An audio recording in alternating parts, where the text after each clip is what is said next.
ప్రార్థన చేసుకొని దేవుని యొక్క వాక్యాన్ని విందాం. ఈ యొక్క ఉదయకాల సమయంలో ప్రార్థన. పరిశుద్ధుడైన తండ్రి, నీ కొందనాలు, కృతజ్ఞతాస్తుతులు.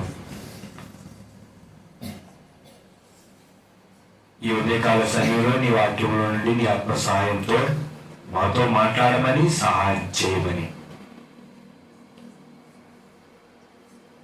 యేసు నామములో అడుగుచున్నాను తండ్రి, ఆమేన్.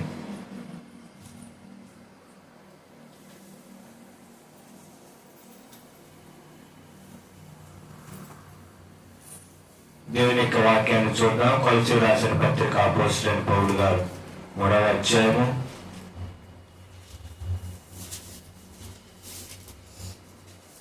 8వ వచనం. అపోస్తలుడైన పౌలు కొలసీయులకు రాసిన పత్రిక 3వ అధ్యాయము 8వ వచనం. ఇప్పుడైతే మీరు కోపము, ఆగ్రహము, దుష్టత్వము, దూషణ, మీ నోట బూతులు అను వీటన్నింటినీ విసర్జించుడి. చాలు. ఈరోజు మన యొక్క వాక్య అంశం విసర్జించుట. అపోస్తలుడైన పౌలు గారు కొలసీ సంఘానికి ఒక ఉత్తరం రాశారు. అపోస్తలుడైన పౌలు గారు గృహ నిర్బంధంలో ఉన్నారు. అప్పుడు ఎపఫ్రా అనేటటువంటి వ్యక్తి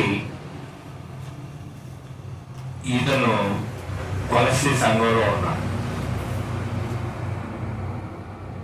ఎఫెసీ పట్టణంలో దేవుని యొక్క వాక్యాన్ని విని కొలసీ ప్రాంతంలో వారు సంఘంగా ఏర్పడ్డారు.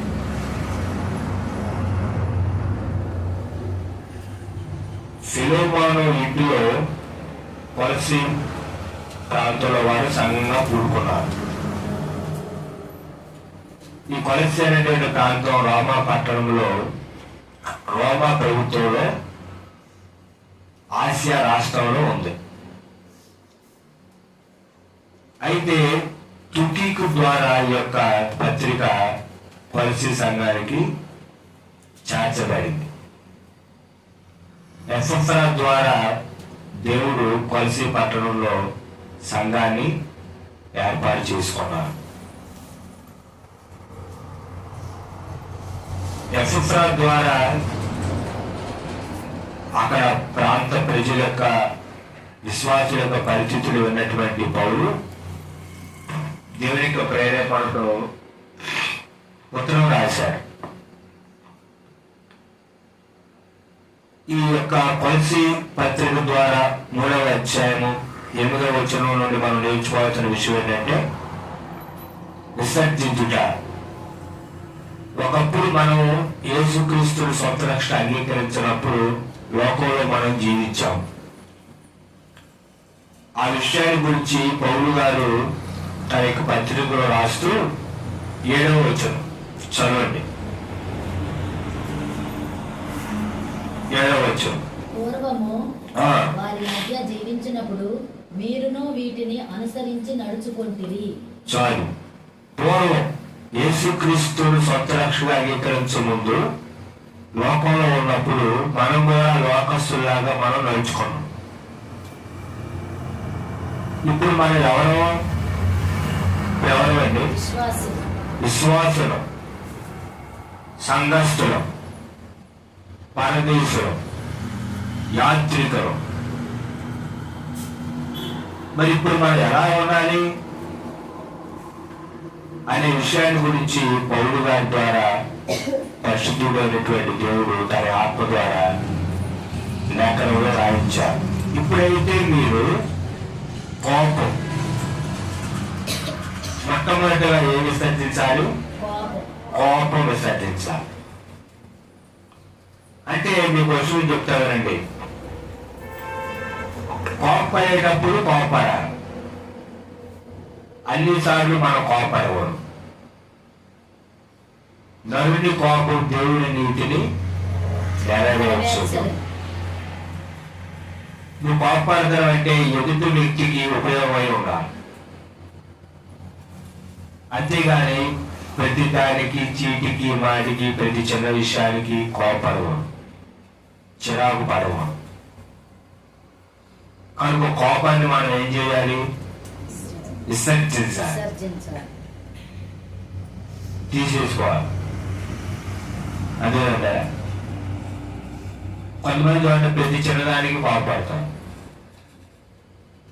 కొంతమంది చూడండి అసలు ఈ మనిషితో మాట్లాడకూడదు, మనం ఈ వ్యక్తితో మాట్లాడితే ఈ వ్యక్తి ఎప్పుడు ఎలా ఉంటారు?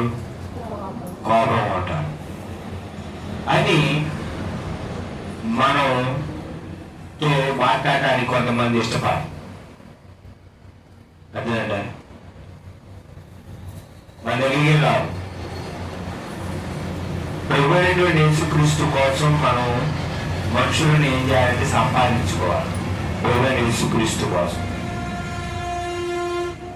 కనుక కోపాన్ని ఏం చేయాలి? మనం కోపాన్ని తీసివేసుకోవాలి.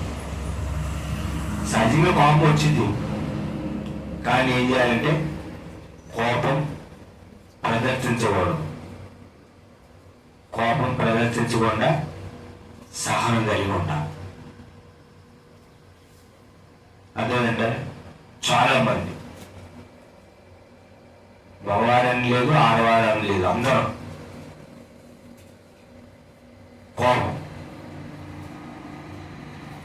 కొంతమంది అంటారు అత్త మీద కోపం జుట్టు మీద చూపించినట్టారు, ఎక్కడో పాపం ఎక్కడ చూపిస్తారు. అలా ఉండకూడదు. మనలో కోపం అది దేవుని యొక్క కార్యం మనలో జరగకుండా అది ఎలా ఉంటుందంటే అడ్డుపడినగా ఉంటుంది. కోపం కోపరుడి కాని పాపము చేయకండి. నరుని కోపం దేవుని నీతిని నెరవేర్చదు. కోపము మాను. కోపం ఏం చేయాలి? మానాలి. కోపం మానేయాలి. కోపడేవాడు అమ్మా బయటికి వెళ్ళండి, అవసరమైతే లేకపోతే తెచ్చాలి నేను. కోపం అనే దాన్ని మనం ఏం చేయాలంటే తీసేసుకోవాలి. అది ఎలా సాధ్యం? దేవుని యొక్క సన్నిధిలో ప్రార్థించినప్పుడు, వాక్యం మీద మనకి అవగాహన ఉన్నప్పుడు. అదేనంటే కోపం అనేది దేవుని యొక్క నీతిని నెరవేర్చదు. కోపం ద్వారా దేవుని కార్యం జరగదు. పేతురు గారు చూడండి కోపడ్డారు. యేసుక్రీస్తు ప్రభువుని గెత్సేమనే తోటలో ప్రధాన యాజకులు, శాస్త్రులు, రానువారు వీళ్ళందరూ వచ్చి ఆయన పట్టుకోవడానికి వచ్చినప్పుడు పేతురు గారు ఏం చేశారు? వెంటనే కత్తి తీసి అక్కడ ఉన్నటువంటి సైనికుడు యొక్క చెవిని ఏం చేశారు? నరికేశారు. మా బాధపడిన పట్టుకుంటారా మీరు? అప్పుడు ప్రభువారు ఉన్నారు, నీ కత్తి తీసి వరలో పెట్టు. కత్తి పట్టుకున్నారు, కత్తితోనే చచ్చిపోతారు. నేను తండ్రిని వేడుకుంటే ఇప్పుడు దేవదూతలు వచ్చి నన్ను రక్షిస్తాను అది అని అంటారు. కానీ అది కాదు. ఒక్కొక్క దేవదూతకి 1,50,000 మందిని చంపే శక్తి ఉంటుంది. అశూరు సామ్రాజ్యంలో అశూరు యొక్క సైన్యాన్ని ఒక్క రాత్రిలోనే 1,50,000 మంది సైన్యాన్ని ఒక్క దేవదూత చంపిందండి. అదేనంటారా? అంత శక్తివంతమైంది దేవదూత. మరి తండ్రిని వేడుకుంటే యేసుక్రీస్తు ప్రభువారు దేవదూతలు వచ్చి యేసు ప్రభువారిని రక్షించలేరా? రక్షించు. అది కాదు దేవుడు చెప్తాం. ఆయన మానవుడి యొక్క పాపాల కొరకు ప్రాణం పెట్టి రక్తం కాల్చి ప్రజలు రక్షించాలి. అది దేవుడి యొక్క చిత్తం. అందుకే కోపాన్ని ప్రదర్శించొద్దు అని ప్రభువారు చెప్పారు. అదేనంటారు. కనుక కోపం అనేది మన జీవితాలు మనం ఏం చేయాలంటే తీసేసుకోవాలి. కొన్నిసార్లు వాక్య విషయానికి వచ్చేసరికి మనం ఏం చేయాలి? కోపపడాలి. వాక్య విషయానికి వచ్చారు కొంతమంది చూడండి, వాక్యం ఎలా చెప్తుందంటే విను. అప్పుడు ఏం చేయాలి? కోపపడాలి, గర్దించాలి, బుద్ధి చెప్పాలి. అదేంటంటే అది మొట్టమొదటిగా మనలో ముఖ్యంగా ఆడవారు. కొంతమంది ఎలా ఉంటారు? తాజ్మహల్ ఎత్తునని చెబుతుంటారు. ఎవరి కాలంలో ఉన్న తాజ్మహల్ అట్లేసింది కరవడానికి ముసుకుంటుంటారు, అట్లే చెబుతారు. అదేంటారా? కొంతమంది కళ్ళతో భయపెడతారు. ఎవరిదారు భయపెడతారు? దేంతో? కళ్ళతో భయపెడతారు అంటారు. ఎంత పెద్దవాడు వెళ్తారే ఎంత మాట్లాడింది అని పాట. నీలో దేవుని యొక్క లక్షణాలు కనపడాలి, అంతేగాని అపవాది లక్షణాలు కనపడవు. మొట్టమొదటి విషయం ఏంటంటే కోపం. కోపం పాపం. రెండో విషయం అక్కడ చూద్దాం. మనం ఏం విడిచిపెట్టాలి? మనం కోపాన్ని విడిచిపెట్టాలి. కోపాన్ని మనం ఏం చేయాలి? విసర్జించాలి. నీ కోపం వస్తుందనుకోండి, ప్రార్థన చేయి, ప్రభువా నాలో ఉన్న కోపాన్ని తగ్గించండి, సహాయం చేయండి ప్రభువా అని ప్రార్థన చేస్తే అప్పుడు నీలో కోపం ఏమైపోద్ది? చల్లారిపోదు. రెండో విషయం ఏంటంటే ఆగ్రహము. ఏంటి? ఆగ్రహం. కోపము యొక్క తీవ్రమైన స్థాయి ఆగ్రహం. నెబుకద్నెజరు ఏమొచ్చింది? నెబుకద్నెజరుకి ఆగ్రహం వచ్చింది. అత్యాగ్రహం. ఏంటి? ఎక్కువ ఆగ్రహం వచ్చింది. రాజా, నువ్వు నేను సేవించిన దేవుడు మనుషులు అగ్నిగోడ నుండి రక్షించిన సమర్థుడు. ఒకవేళ ఆయన రక్షించకపోయినా మేము ఆ బంగారు ప్రతిభ మొక్కం అనేసరికి నెబుకద్నెజరు గారికి ఏమొచ్చిందంటే ఆగ్రహం వచ్చింది. అగ్నిగొండాన్ని ఏం చేశారు? 7 అంతలు చేశారు. అంటే అగ్నిగొండ 7 అంతలు ఇంకా దాని యొక్క మంటను పెంచారు. అది ఆగ్రహం. కనుక మనం ఆగ్రహాన్ని కూడా ఏం చేయాలి? విసర్జించాలి. చాలా మందికి బీపీలు ఎదుగుతున్నాయి. బీపీ, కోపం, ఆగ్రహం. అదేంట ఆగ్రహం. మనిషి యొక్క కోపం యొక్క తీవ్ర స్థాయి ఆగ్రహం. దాన్ని ఏం చేయాలి? విసర్జించాలి. కనుక రెండవదిగా మనం విసర్జించవలసింది ఏంటంటే ఆగ్రహం. మొట్టమొదటిగా విసర్జించాల్సింది కోపం. మరి నీలో ఉన్న ఆగ్రహం అదే. కొంతమంది ఒకవేళ దేవుడి నిమిత్తం ఏదైనా మాట అంటే తట్టుకోలేరు. నన్ను పట్టుకొని అంత మాట అంటారు. వీళ్ళ యొక్క సంగతి ఏంటో తేల్చాలి అంటారు. అదే అంటారు, వీళ్ళ సంగతి ఏంటో చాలు, నన్ను పట్టుకొని అంత మాట అంటారు. లోకంలో పూర్వము మీరు అట్టి వాటిని అనుసరించి నడుచుకుంటుంది. పూర్వము వారి మధ్య జీవించినప్పుడు, పూర్వం లోకంలో ఉన్నప్పుడు మనం అలాగే ఉన్నాం. మరి యేసుక్రీస్తుని అంగీకరించి సంఘస్థులు అయిన తర్వాత, విశ్వాసులు అయిన తర్వాత ఇప్పుడు కూడా అట్లుంటే ఏమన్నా మార్పు లేకపోతే ఉపయోగం ఉందా? నీలో మార్పు వచ్చింది, నీకు ప్రభు రక్షించుకున్నారు అని మరి సమాజంలో ఉన్న వారికి ఎలా తెలిసింది? వాళ్ళు ఎలా చేసుకుంటారు? ఇప్పుడు మార్పు లేదు, అప్పుడు అంటే ఉంది, ఇప్పుడు అంటే ఉంటే మార్పు లేకపోతే ఎందుకు ఉపయోగం? కనుక నీలో ఉన్నటువంటి ఆగ్రహాన్ని నువ్వు ఏం చేయాలంటే విసర్జించాలి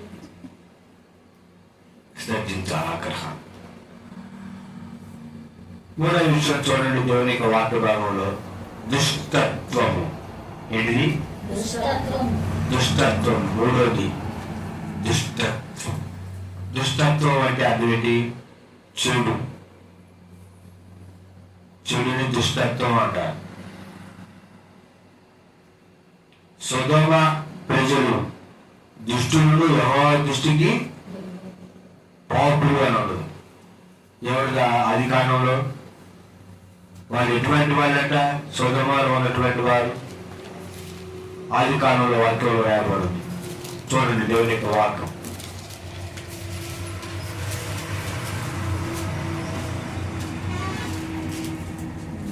చూడండి దేవుని వాక్యం 11వ అధ్యాయము 12-13వ వచనం చదవండి. ఆది కాండం 13వ అధ్యాయము 13వ వచనం. సొదొమ మనుషులు దుష్టులను యెహోవా దృష్టికి బహు పాపులైండిరి. సొదొమ మనుషులు ఎటువంటి వారంట? సొదొమ మనుషులు దుష్టులు. ఏంటంట? దుష్టులు. యెహోవా దృష్టికి బహు పాపులై ఉండిరి. బహు అంటే ఎక్కువ పాపం కలిగిన వారు. సొదొమ ప్రజలు దుష్టులు. సొదొమ, గొమొర్రా, ఆ పక్కన ఉన్నటువంటి పట్టణాలు, ఇంకా 2 పట్టణాలు ఎటువంటి అంటే దుష్టులు. అందుకని చాలా మంది అంటారు, ఎక్క బుద్ధిరా మంచి పొట్ట అంటారా? నీలో ఒక పొట్టకానా అంటారు. అదనమాట దుష్టత్వం. దేవుడు ఎటువంటి వాడంటే దుష్టత్వాన్ని ఆయన ఏం చేస్తారంటే సహించలేడు దేవుడు దుష్టత్వాన్ని. అందుకనే సొదొమ ప్రజలను దేవుడు ఏం చేశాడు? అగ్ని గంధకాలతో ఆ 2 పట్టణాలు ఏం చేశారు? కాల్ చేశారు. అసలు వీడు బ్రతకటం అనవసరం భూమి మీద అని కాల్చారు. ఎందుకంటే వాళ్ళలో మార్పు లేదు. మనస్సాక్షి కాలం అది. పాపం చేయకూడదు అని వాక్యము లేకపోయినా కూడా దేవుడు మన యొక్క అంతరం కూడా మనకు సాక్షి ఉంచాడు.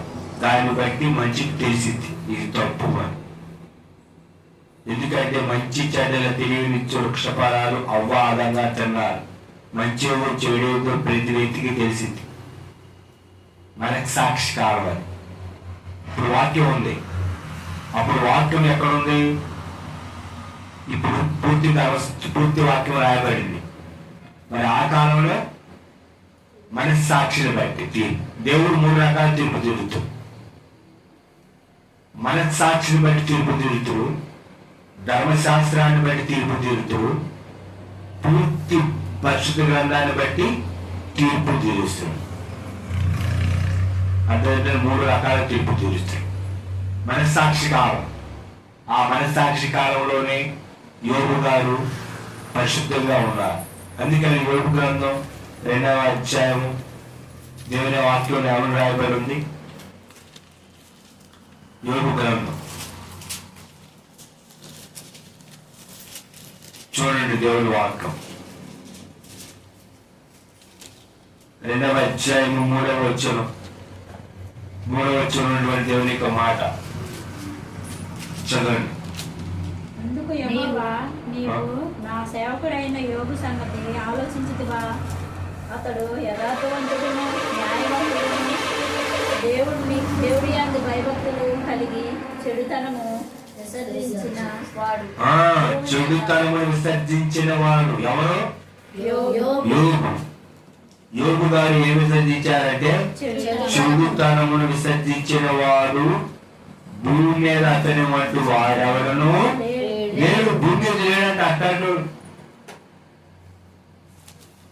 భూమి మీద ఆ తరంలో ఊరు దేశంలో యోబు గారు లాంటి వాళ్ళు లేరు.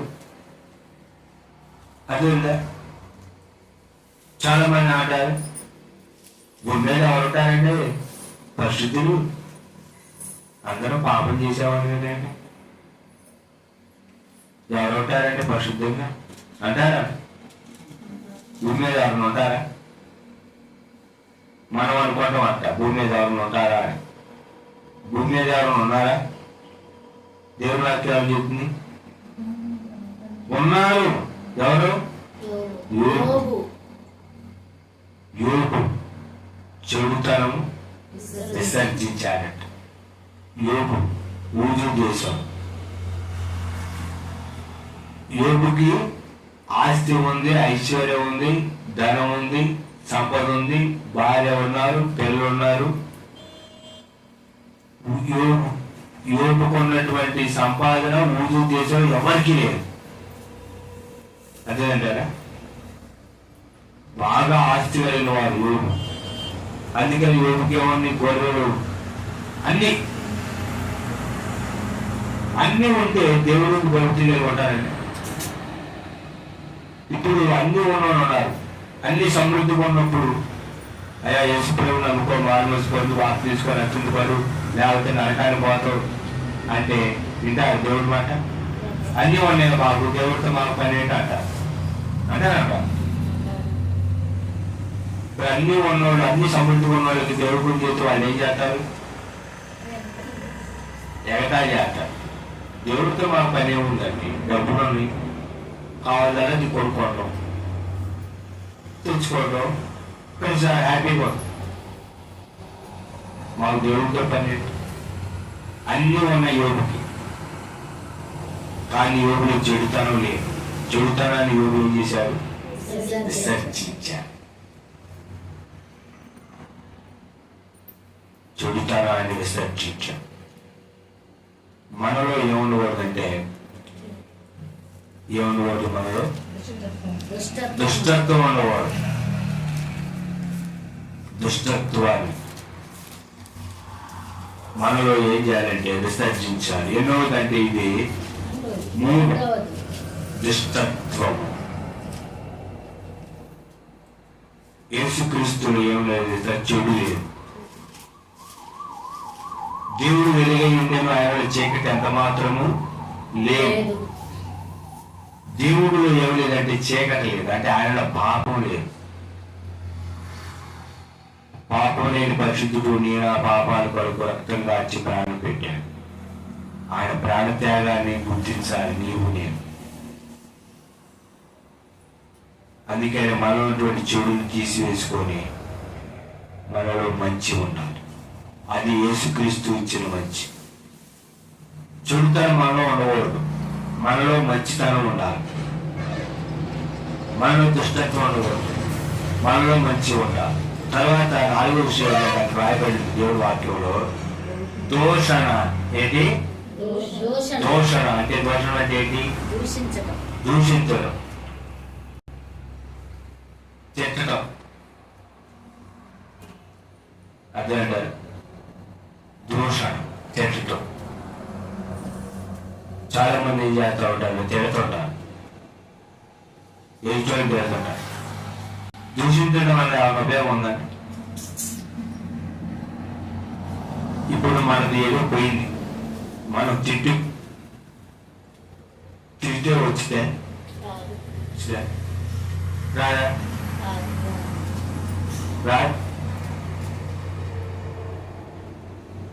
తిట్టడం వల్ల ఉపయోగం లేదు. అదే దేవుడి వాక్యం జీవితం అంటే దోషణ, దూషించకూడదు.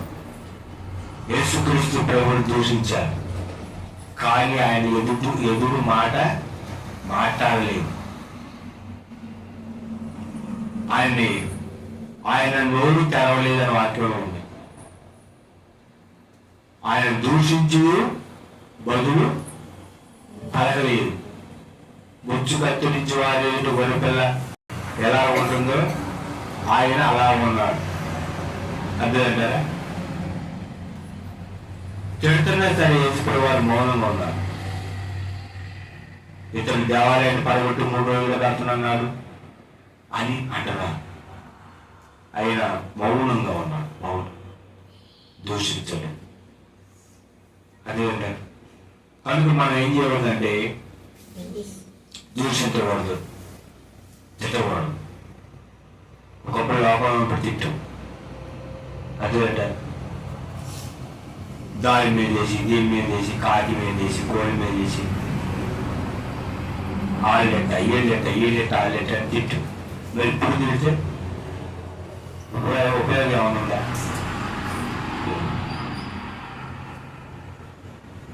నీ నోటిని నువ్వు ఏం చేసుకోవాలంటే కాపాడుకోవాలి. అందుకని దేవుని వాక్యం ఏం చెబుతా ఉంది? మత్తయి సువార్త చూడండి.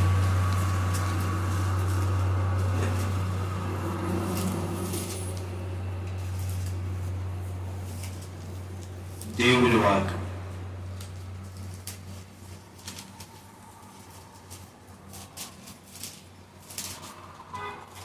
చూడండి.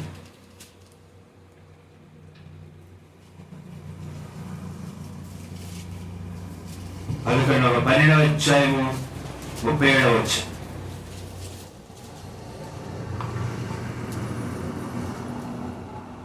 12:37. నీ మాటలను బట్టి నీతిమంతుడవని తీర్పు నందుదువు. నీ మాటలను బట్టియే అపరాధివని తీర్పు నందుదువు. చూసారా? నీ మాటలను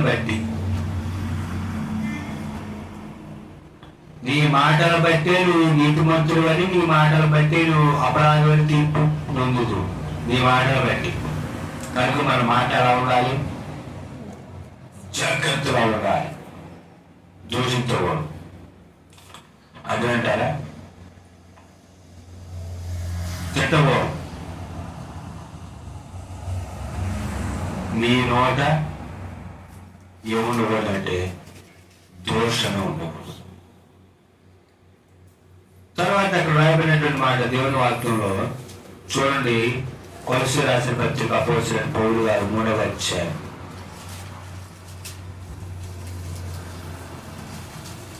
చివరి మాట, మీ నోట బూతులు అను వాటన్నిటినీ విసర్జించుడి.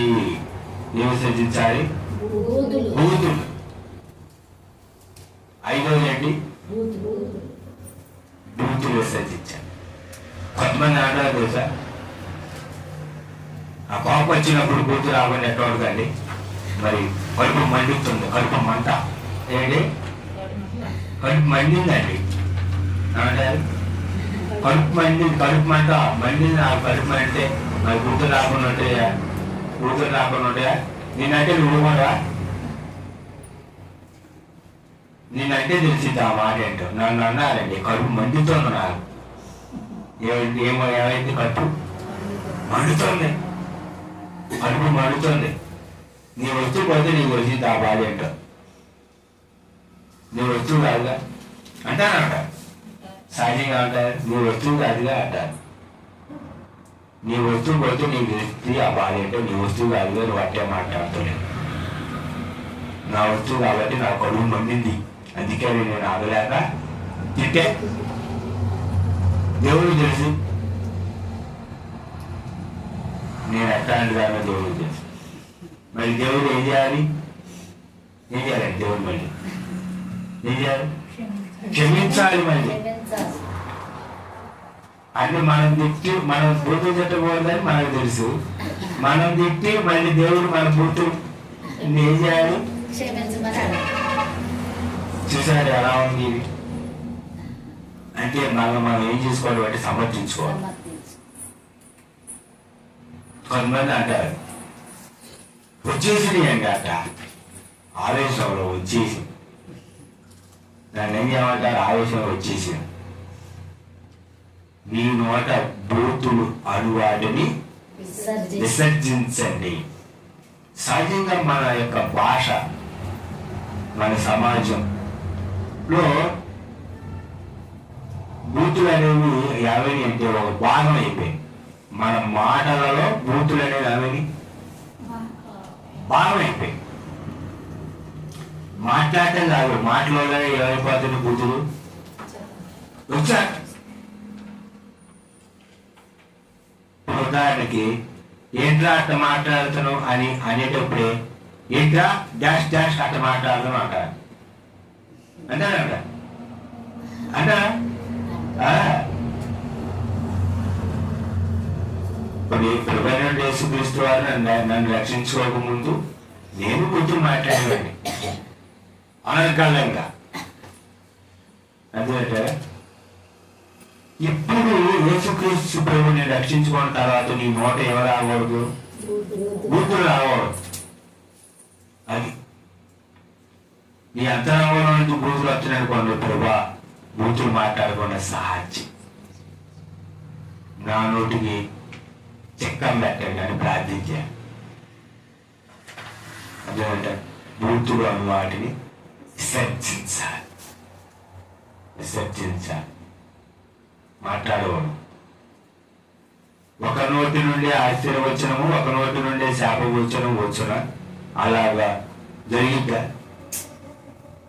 ఒక నీటి చలం నుండి మంచి నీళ్లు, ఒక నీటి చలం నుండి ఉప్పు నీళ్ళు వస్తాయా? వస్తాయండి. ఇప్పుడు చలం తెస్తారు ఏట పక్కన నీళ్లు తాగడానికి, మంచి నీళ్ళు వచ్చి వస్తాయి.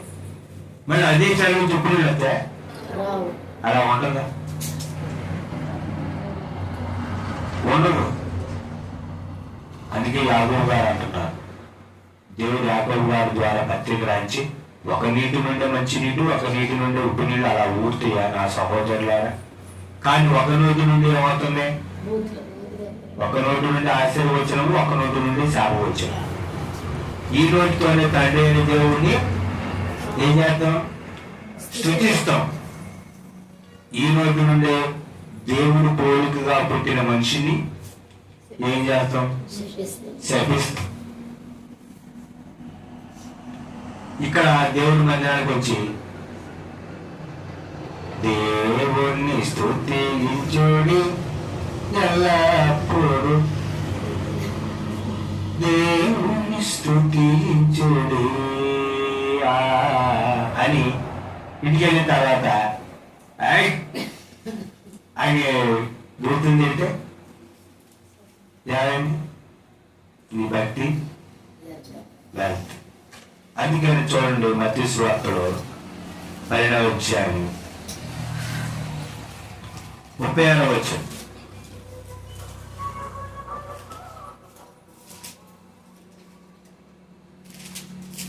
నేను మీతో చెప్పినది ఏమనగా చదవండి. మనుషుడు పలుకు వ్యర్థమైన ప్రతి మాటను గుర్చి విమర్శ దినమున లెక్క చెప్పవలసి ఉండును. ఏం చెప్పాలంట? లెక్క చెప్పాలి. నీవు ఏం మాట్లాడేవి అనేది దేవుడికి ఏం చెప్పాలి? లెక్క చెప్పాలి. ఆయన నా అడుగుజారులన్నీ లెక్కిస్తాడు. యోగు గారు అన్నారు అడుగులన్నీ దేవుడు ఏం చేస్తారంటే లెక్కెత్తారంట. రోజుకి నువ్వు ఎన్ని మాటలు మాట్లాడేవి అనేది దేవుడు ఏం చేస్తాడు? కౌంట్ చేస్తాడు, లెక్క. మనుషులు పలుకు వ్యర్థమైన ప్రతి మాటను గురించి విమర్శించిన లెక్క చెప్పాలి. దేవుడు లెక్క చెప్పాలి. అలా రోజు అలా మాట మాట్లాడేవుగా అంటే లేదు ప్రభా నేను ఎప్పుడు అట్లా మాట్లాడలేదు, అలా ఒకసారి చూడంటాడు దేవుడు. అంతేంటే అట్లా కనపడదు. నువ్వు ఎవరితో ఏం మాట్లాడు, ఎప్పుడు మాట్లాడు, ఏంటి మొత్తం ఏంటి డీటెయిల్స్ మొత్తం కనపడుతుంది. అప్పుడు దేవుడి ముందు, దేవతల ముందు, పరిశుద్ధుల ముందు ఏం చేయాలి? నువ్వు తొలగించుకోవాలి. ఏం చేయాలి? తొలగించు. అందుకని దేవుడి వాక్యాలు తెలుసా?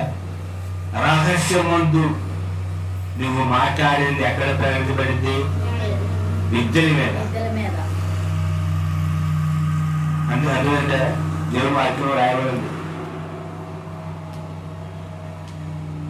ఏమంటారు సహజంగా? కోడకి ఏమంటే నిజం వాళ్ళకి చెవులు ఉంటాయి.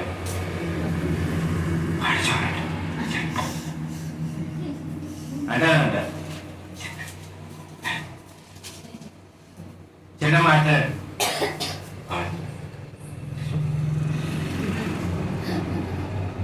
అలా అంటారు.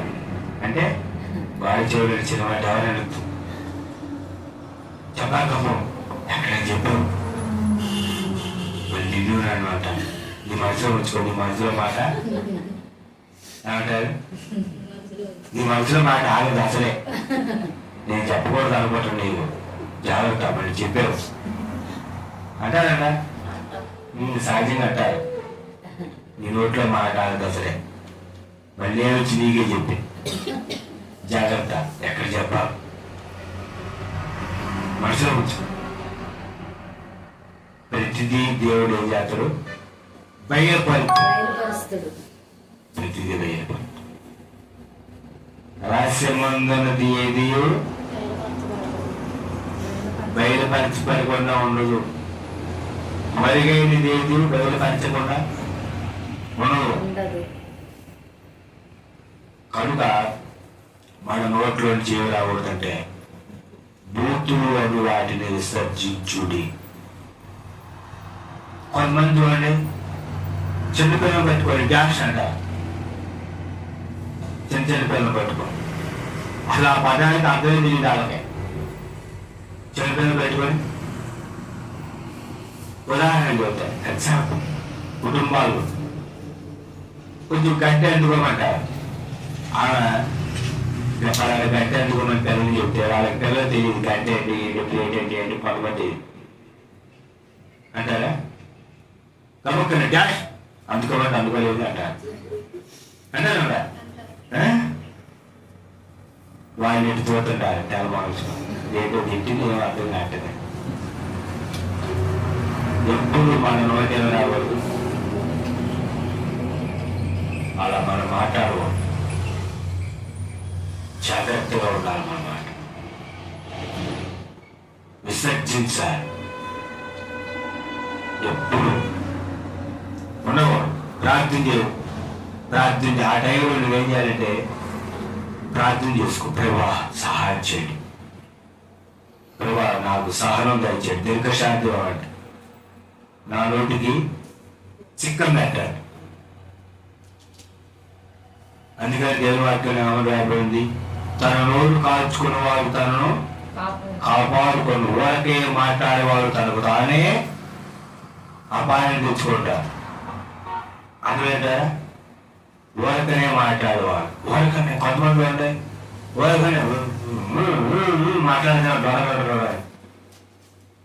నువ్వు ఆడరా, నేను కాదా నేను ఆగానంటాడు. నువ్వు ఆడ కాసేపు ఆగరా, నువ్వు నోరు మూసుకోరా అంటే నోరు మూసుకుంటారా?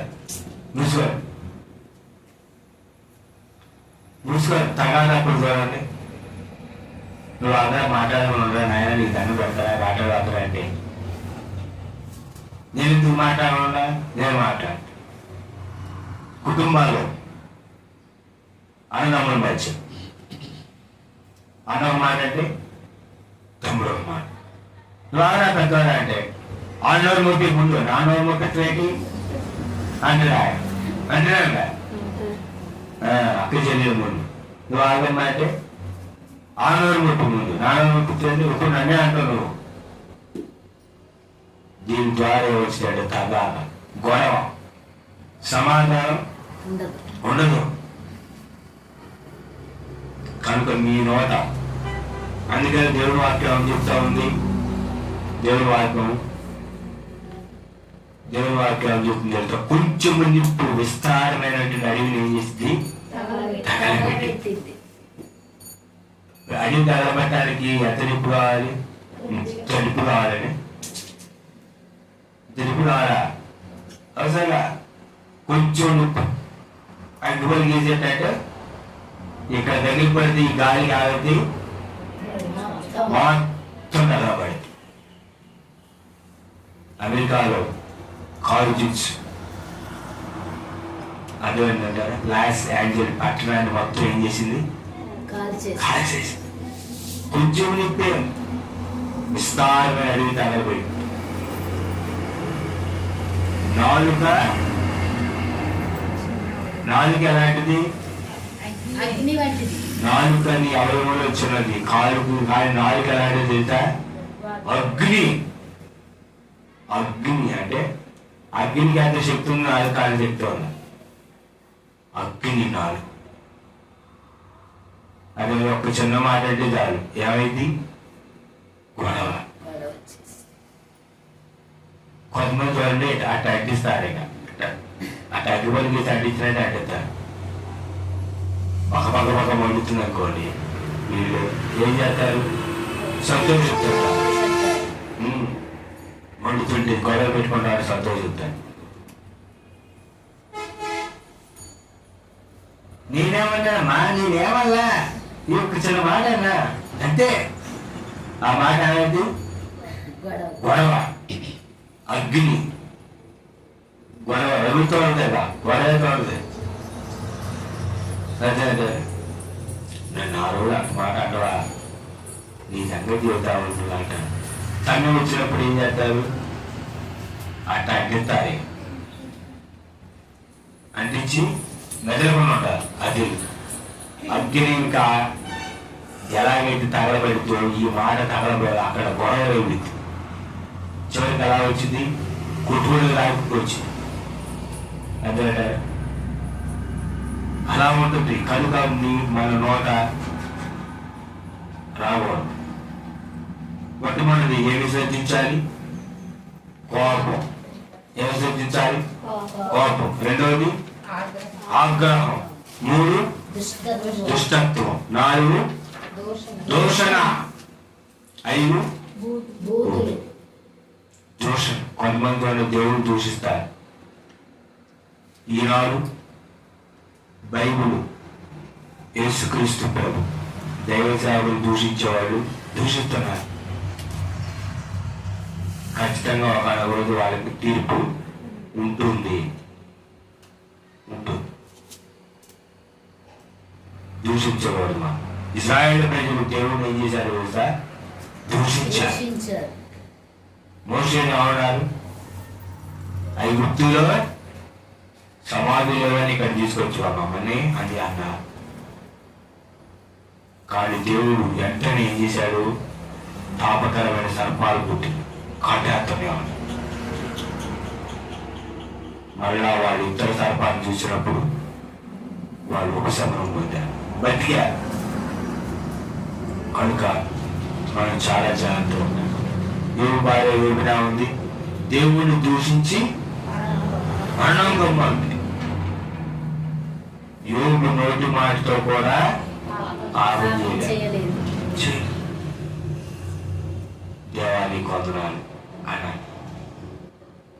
దేవుడు ఎందుకు ఈ పరిస్థితులు కల్పించిండో, ఈ పరిస్థితుల నుంచి దేవుడు మనకి ఏమి పాట నేర్పుతుండో, దీని ద్వారా విశ్వాస ఆత్మీయ జీవితం అభివృద్ధికి మనం ఏమి నేర్చుకోవాలో దేవుడి సన్నిధిలో అని మనం అనుకోవాలి. ప్రతి పరిస్థితిలో ఒక పాఠాన్ని దేవుడు మన విశ్వాస ఆత్మీయ జీవిత ఎదుగుదలకు నేర్పిస్తారు. కనుక ఈ మధ్యాహ్న కాల సమయంలో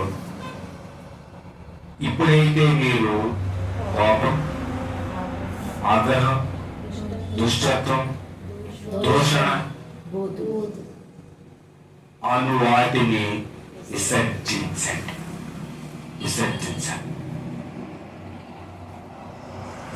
యేసుక్రీస్తు ప్రాణత్యాగాన్ని గుర్తించినటువంటి నీవు నేను మన విశ్వాస ఆత్మీయ జీవితం ఎదుగుదల కొరకు పరిశుద్ధాత్ముడు కొలసి రాసిన పత్రిక ద్వారా మనతో మాట్లాడాలి వాక్యంలో నుండి. కనుక మనం ఏం చేయాలంటే విసర్జించావా? విసర్జించలేదు. ఇప్పుడే నువ్వు విసర్జించు.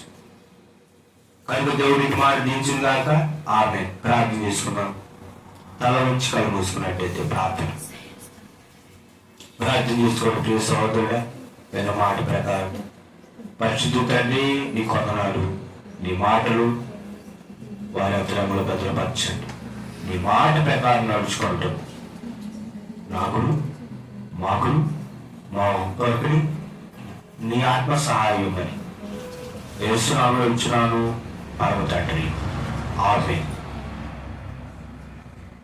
దేవుని వాక్యం దేవుని వాక్యం వినండి, ఆత్మీయంగా బలపడండి. మా యొక్క most high fellowship YouTube channel like చేయండి, దేవుని వాక్యాన్ని షేర్ చేయండి, సబ్స్క్రైబ్ చేసుకోండి. ఇటు మాటలు ప్రభు దీవించి మన విశ్వాస ఆత్మజీవి ఎదుగుతలకు ప్రభు సహాయం చేయను గాక. ఆమేన్. అందరికీ వందనాలు. సరేండి.